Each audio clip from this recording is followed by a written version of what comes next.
Vous avez un projet extrêmement ambitieux en tête qui va nécessiter de forts investissements, vous ne savez pas par où commencer, eh bien ne bougez pas, on a quelqu'un à vous présenter.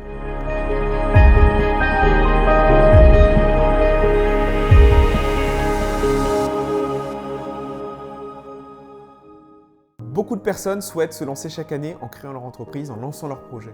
Cependant, beaucoup abandonnent ou se découragent facilement en cours de route face à la montagne administrative à réaliser, face aux investissements importants aussi à faire pour lancer leur projet. Et c'est le cas dans plusieurs secteurs d'activité et notamment celui de l'hôtellerie et du tourisme. Nous sommes partis à la rencontre d'Olivier, le fondateur du domaine Ecotelia, un domaine au logement insolite et éco-responsable dans le sud-ouest de la France, donc à côté de Bordeaux. Olivier nous raconte dans cette interview son parcours du combattant qui a duré 7 années, de l'idée de son projet jusqu'à la concrétisation finale et l'ouverture de son domaine. Ce parcours du combattant était à la fois un défi moral, financier et administratif.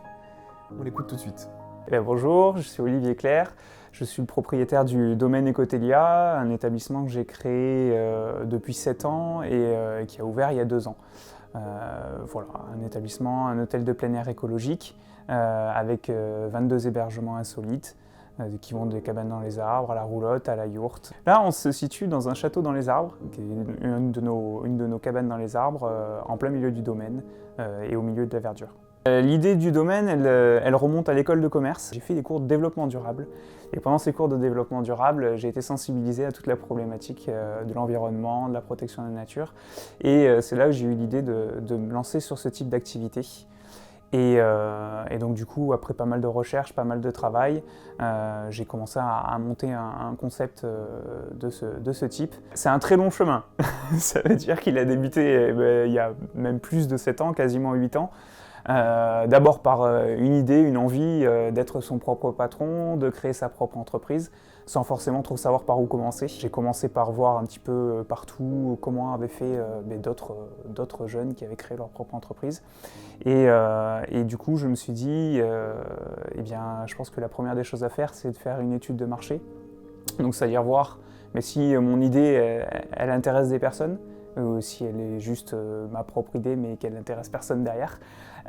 Et puis voir qu'est-ce qu'il existe déjà sur ce marché. Donc est-ce qu'il y a des concurrents, est-ce qu'il y a des clients pour ça, voir quels sont les prix, combien je pourrais vendre, est-ce que ça sera rentable, est-ce que je pourrais gagner de l'argent. Voilà, pour la première des bases. Du coup, l'étude de marché, elle m'a permis de dégager un profil de clientèle. Alors ça reste très théorique, hein, les profils de clientèle, on ne sait jamais trop si ça va aboutir à quelque chose. Et moi, étonnamment, ça m'a dégagé un profil de clientèle qui en gros, il n'y avait pas de profil. C'est-à-dire plein de profils de clientèle possibles et plein de niches différentes de personnes à regrouper. Et puis au final, dans la réalité, qu'est-ce qui se passe? C'est exactement ce qui se passe.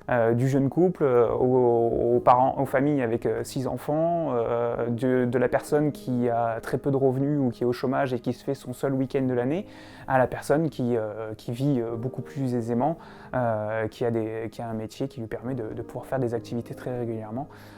Voilà. Et on a vraiment ce panel complet de clientèle aussi parce qu'on on offre des prestations à des tarifs qui varient vraiment d'un hébergement à l'autre. Donc ça nous permet de pouvoir toucher un petit peu tout le monde. Il y a vraiment pas mal d'embûches. C'est-à-dire qu'il y a des moments où tout va bien et puis des moments où ça va beaucoup moins bien. Voilà. Et ce qui est dur, c'est d'arriver à remonter la pente quand on est sur des moments où ça va beaucoup moins bien. Au niveau des difficultés qu'on a pu rencontrer, la recherche de terrain, ça n'a pas forcément été très simple parce qu'il faut avoir des terrains sur lesquels on puisse avoir les autorisations derrière pour pouvoir réaliser ces aménagements. Mais ça n'a pas été le plus compliqué. Le plus compliqué, ça a été d'obtenir les autorisations, tous les permis nécessaires à la création. Et là, pour le coup, ça a été particulièrement long. Ça a pris plus de 4 ans pour obtenir toutes les autorisations administratives. Donc c'est beaucoup d'administratifs, beaucoup de combats avec l'administration. Voilà. Et là, c'est vraiment pas simple. Oui, du coup, pendant ces 4 années, la difficulté, c'est d'arriver à vivre pendant ces 4 années. Et pour arriver à vivre, moi, j'ai continué à fonctionner comme si j'étais un étudiant, déjà. Donc, à vivre comme si j'étais en train de faire mes études. J'avais la chance d'avoir ma compagne avec moi qui, elle, travaillait à côté et du coup, pouvait ramener un petit peu d'argent. Mais voilà, on n'a pas de vacances, très peu de loisirs. Vraiment rester sur un fonctionnement, une vie étudiante. Alors déjà sur le montage du projet, j'ai bénéficié de l'accompagnement notamment de l'école de commerce, mais aussi de pas mal de structures spécialisées dans l'accompagnement à la création d'entreprise. Sur le site de la PCE, qui est très bien fait, sur lequel on a pas mal d'informations sur la création d'entreprise, et notamment des guides pour pouvoir créer son propre business plan. Et du coup, j'ai pris le guide et j'ai commencé à suivre les différentes étapes pour pouvoir avancer progressivement et suivre toutes les informations. Pareil, il existe un certain nombre de structures. Je pense aux boutiques de gestion, il y a d'autres structures qu'on peut notamment contacter par le biais du Pôle emploi. En allant voir son conseiller, en lui disant qu'on veut créer son entreprise. Bon, c'est pas toujours très simple suivant les conseillers, mais du coup, on peut arriver à obtenir l'accompagnement de structures qui sont vraiment spécialisées dans la création d'entreprise et qui vont pouvoir aider à ces étapes de suivre un business plan. Après, sur tout ce qui était autorisation administrative, là pour le coup, il n'y a plus rien. Il n'y a pas de structure, il n'y a rien qui peut aider. Après, il existe des juristes, des avocats, des spécialistes, mais c'est beaucoup de combat par soi-même. Essayer de comprendre soi-même les textes qui existent, qui sont pas clairs du tout. Et puis arriver à savoir qu'est-ce qu'il faut faire, comment tourner les choses d'une autre façon. Et puis arriver à convaincre les personnes qui refusent, essayer de comprendre pourquoi ils refusent et puis essayer de leur apporter des réponses et voilà, d'avancer petit à petit. Mais c'est vraiment un combat au quotidien et d'avancer progressivement. Abandonner, non. Par contre, perdre la volonté et se dire qu'on va jamais y arriver, ça oui, ça m'est arrivé.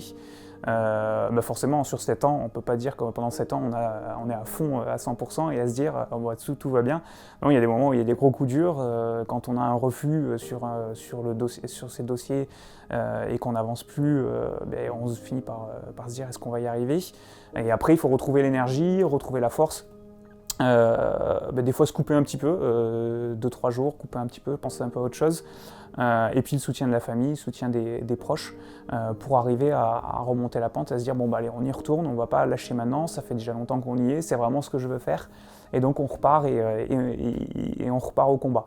Mais c'est vrai qu'il y a des moments où oui, non, c'est dur, mais c'est pareil pour les financements. Quand on a un refus d'une banque, c'est dur de se dire voilà, j'ai tout présenté, je me suis défoncé et puis j'ai un refus. Et puis à l'inverse, il y a plein de fois où ça avance et on est content et on a envie de continuer. Ma compagne qui était avec moi, elle voyait bien que je bossais tout le temps. Donc déjà, elle comprenait l'avancée progressive. À l'inverse, ma famille, mes proches, eux qui ne me voyaient pas tous les jours, c'était beaucoup plus compliqué. Ça veut dire qu'il y a des fois où on se demandait vraiment si j'étais pas plutôt en train de faire autre chose ou de rien faire de ma journée que d'avancer sur le projet. Et donc là, c'était plus compliqué d'arriver à convaincre et d'à montrer que voilà, non, c'était des blocages et que oui, je travaillais tout le temps. Donc là, non, ça n'a pas été toujours simple. La première des choses que je fais, c'est d'abord par Internet. Alors tout simplement parce que dans le monde du voyage, dans le monde du tourisme, maintenant, tout se fait par Internet. Concrètement, on cherche son séjour par Internet, on réserve ses vacances par Internet et après on fait tout le reste par Internet. Et donc du coup, c'est vraiment le site Internet déjà qui est le plus important. Donc un beau site Internet qui soit bien visible et qui soit le mieux référencé possible. Donc beaucoup de travail sur le référencement. Donc référencement naturel. Donc c'est-à-dire à essayer d'utiliser les bons mots-clés pour pouvoir que quand vous recherchez cabane dans les arbres, vous tombiez d'abord sur le domaine Ecotelia et pas sur d'autres établissements. Et puis après, référencement payant aussi, en essayant d'utiliser des mots-clés pour pouvoir remonter aussi plus rapidement. Et puis après, un gros travail d'optimisation avec des sociétés spécialisées pour pouvoir essayer de faire remonter tout ça et d'avoir le site internet qui soit toujours le mieux positionné sur les moteurs de recherche. Ma première démarche a été de rencontrer un petit peu les différentes structures qui existaient, rencontrer un petit peu les autres professionnels du monde du tourisme. Il y a tout type de partenaires. Il y a les partenaires institutionnels, donc c'est-à-dire les offices de tourisme, les comités départementaux de tourisme, comités régionaux de tourisme, enfin voilà, tout ce qui est institutionnel. Et puis après, il y a tout ce qui est privé, donc c'est-à-dire les restaurateurs, les prestataires d'activités, donc aussi bien du canoë que de l'acrobranche, des parcs animaliers, des loueurs de vélos, des châteaux forts du Moyen-Âge qu'on retrouve autour, qui peuvent accueillir énormément de clientèle. Voilà, c'est toutes ces structures, se faire connaître, essayer de travailler avec eux pour pouvoir que le domaine soit connu un petit peu partout autour et qu'un client, déjà quand il va quelque part et qu'il dise qu'il est du domaine Ecotelia, on lui dise pas mais qu'est-ce que c'est que ce truc, mais plutôt ah oui on connaît et ça a l'air bien.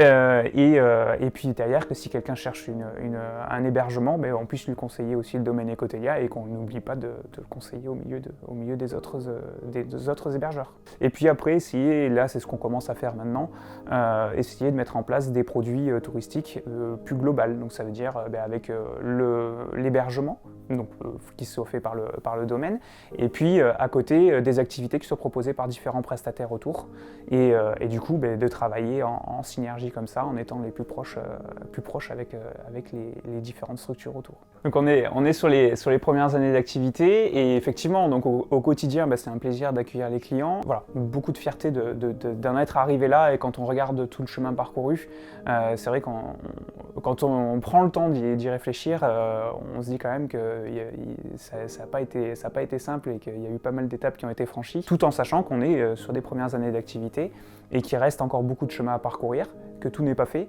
et que même si ça se passe très bien, que tous les clients sont ravis, il reste encore du travail, et qu'on a beaucoup de choses à faire et plein de nouvelles idées à mettre en place.